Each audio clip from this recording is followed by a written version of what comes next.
On the video today, I have a very interesting topic that I have been thinking of for a long time, and I never had an opportunity to talk about this.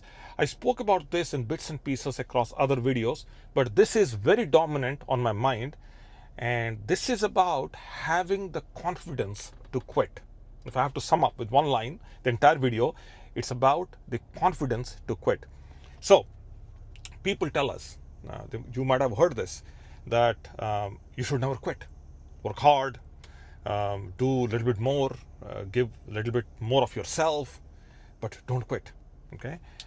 Interestingly, winners quit, and they quit at a rate faster than most people even start. So the real skill is not about persistence. It's about knowing when to walk away. So why this happens, why winners quit faster, what is the psychology behind it, that's what we are going to do on this video. If you're totally new to this channel, then I show up here every day, at this point every day, and we talk about success, personal development, entrepreneurship, and some other areas of life. This is for you if you are a self-improvement enthusiast, you are into trying to improve yourself to create better results for yourself.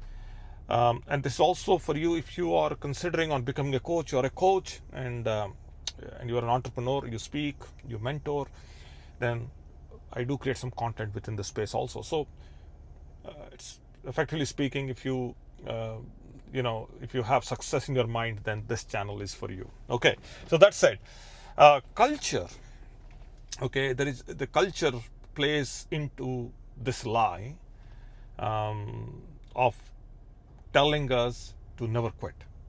Okay, when I say culture, I mean society. Society, it praises persistence, and it praises persistence as a virtue.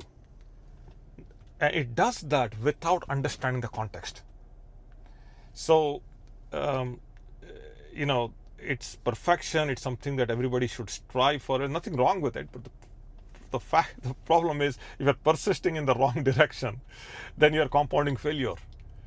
So, and an individual who is always listening to this, for example, me or you, right? We feel that we will show up as flaky or somebody who is weak, and if we choose to give up, if we choose to stop.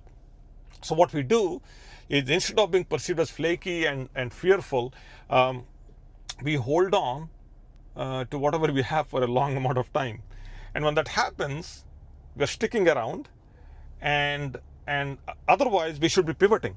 So we stick around and we drain our emotional energy. Of course, there is a financial waste, the money is going away, and we also lose momentum. Instead of gaining some skills, some knowledge, and deciding to go after a better opportunity. So there is an opportunity cost because we choose not to pivot. Okay. Now, assuming that you do choose to pivot and you do choose to decide not to stick around, then what happens? Well, there are people who I have met personally who have done quitting in two different ways. First way is 9 out of 10 people, mostly they quit on emotions. So the emotions go like this: I'm tired, I'm done with this, I don't see any future with this. So if I have to sum up their emotions in a couple of lines, most of the times when the effort is higher than the payoff, that means the struggle is longer and deeper, then they quit. And oftentimes their quitting is fear driven. That 1 out of 10, okay, that one individual out of those 10, they use what is called a strategic quitting. A strategic quitting is, I have data to prove my decision. I have collected enough evidence to show that this is not a good long-term situation for me, and I believe that I'm not a long-term fit for this. Equally, whatever I'm doing is not a long-term fit for me.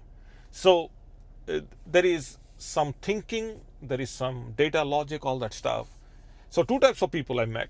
It's for you to decide which category you fall in. So if I have to put some people within this category and try to drive a point, Steve Jobs, quit college to start Apple.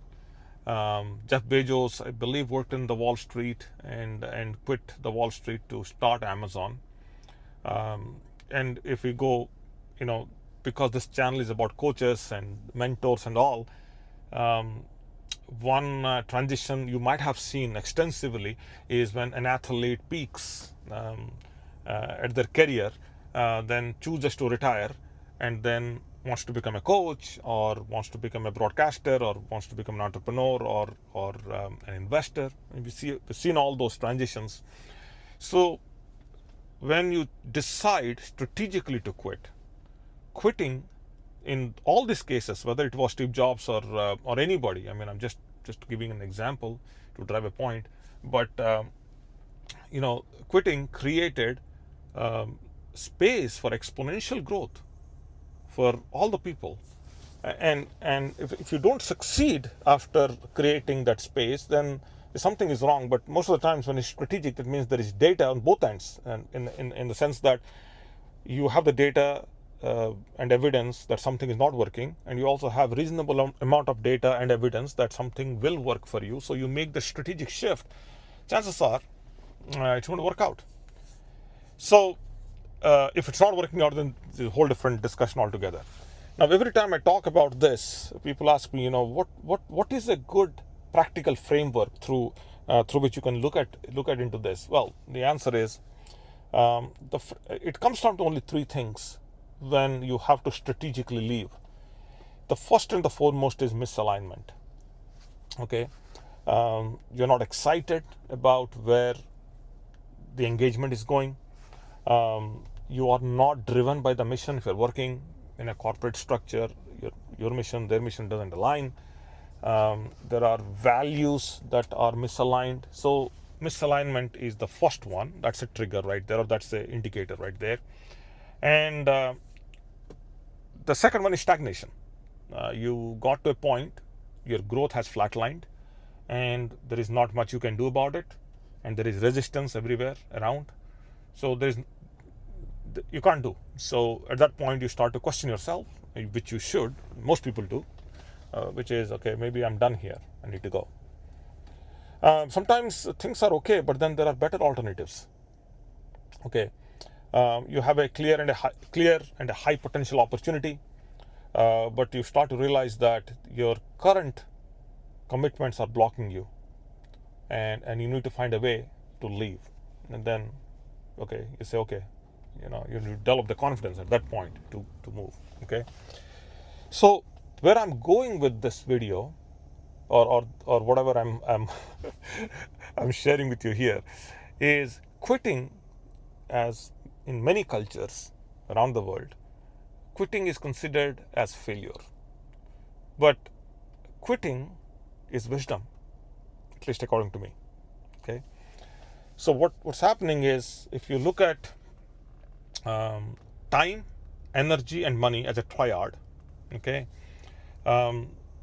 and you are in a way are losing one, at least all three to a large extent, when you are in a wrong opportunity, in a wrong situation, and you're choosing to stay because you'll be perceived as weak and flaky, and you will be perceived as a quitter, and you want to hold on. You have been holding on for a long time. My point is this: winners don't stay to prove a point. Okay, as a winner, you should free yourself to play a bigger and a mighty game.